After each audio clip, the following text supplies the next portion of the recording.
Alrighty, Coach. You entered into this fall camp now as a coordinator, so I'm just curious, your thoughts, the differences. What's this one like? I've a great group of guys around me as far as assistant coaches, most of who I've worked with before, and they've been extremely supportive of me in this role and very helpful. So the organization piece is certainly something that I've been aware of that's been going on but never really had control of. So a little bit more time scripting and things of that nature, but ultimately, something that I've been fairly prepared for.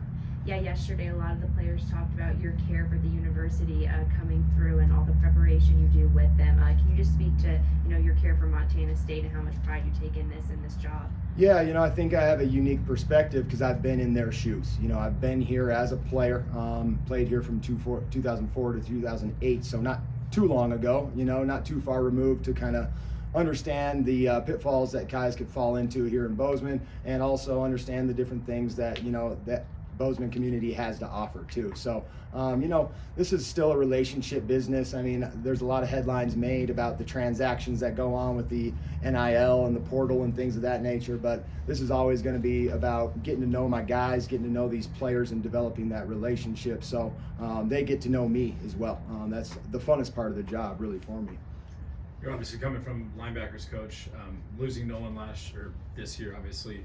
How much have you seen improvement-wise from McCade to step into that role like he did last year? Yeah, so McCade was a rotational player for us last year. He wasn't necessarily the starter to begin the year, but he started a lot of games for us. The way I rotated last year, he had even reps between Danny, between Nolan, between McCade. They were all equally split. So I viewed him as a starter, even though he wasn't necessarily in that role. So I really feel like I have two starters coming back in Danny and McCade, and it's developing the younger guys behind them that, we really need them to come along to establish that two deep that we're looking for. And then behind them, what can you speak about? Any guys kind of making a stride? Yeah, I had a good conversation with everybody in the linebacker room this morning, and there's really about 4 guys in that mix. Cole Bullock is also a senior.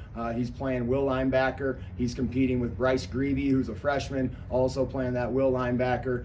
Neil Daly is as healthy as he's been in a year. It's great to see him running out here. He's competing at that Mike linebacker spot. And Ryan Crea out of Great Falls High is also doing a great job at that Mike linebacker spot. So giving all those guys opportunities to run with the ones, with the twos, and seeing who kind of takes advantage of their opportunities.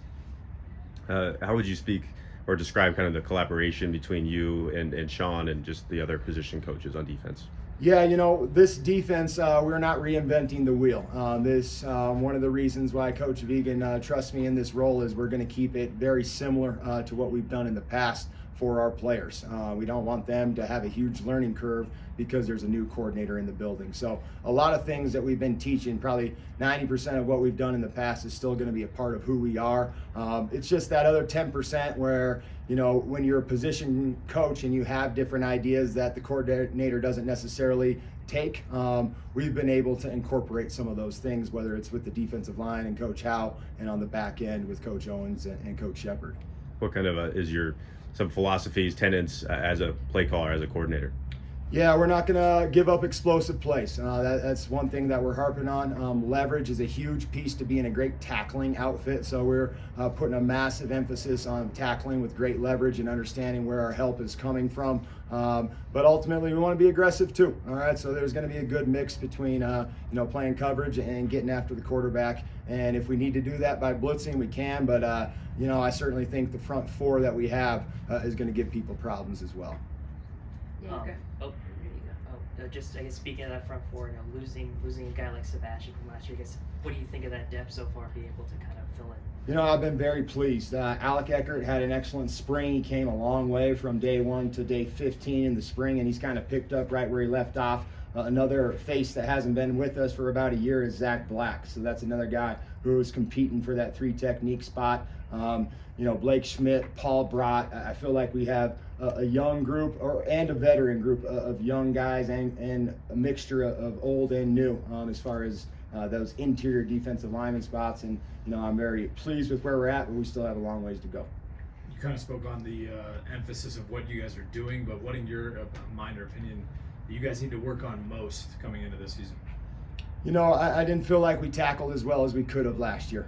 So tackling is going to be a big piece. And, you know, when you boil down football, it's still about blocking and tackling. And on our side of the ball, it's getting off blocks and keeping leverage on the football and being a great tackling outfit. So the emphasis is always going to be on tackling. The fewer missed tackles we have in a game, the fewer explosives, the fewer yards given up. So it all starts with tackling and leverage. Brody Greavy is the defensive preseason MVP. How much pride do you as a whole defensive unit take in him representing you guys with that accolade? You know, to me, speaking with Brody, he doesn't feel like he's really done anything to this point. He wants to go out there and he wants that accolade at the end of the season. So it's great to be honored right before the season based on his body of work coming into his senior year. He certainly deserves that honor. But what he does this fall is most important to me and most important to him. Yeah, he's a part of, you know, a 23 people, the 23 senior class. So can you just speak to that veteran leadership in the defense? How helpful is it to have, you know, so many returners in really every position group? Yeah, it's a very unique year in that we have 23 seniors coming from 3 different classes. So just because our senior class is so big, it's not like all these guys came in together. So that piece is unique. But what I'm most excited about is the amount of banked reps that we have from that senior group. By and large, those guys have started a lot of football games. They've taken a lot of game reps for us. So we're really planning and hoping that their experience is going to help us this year.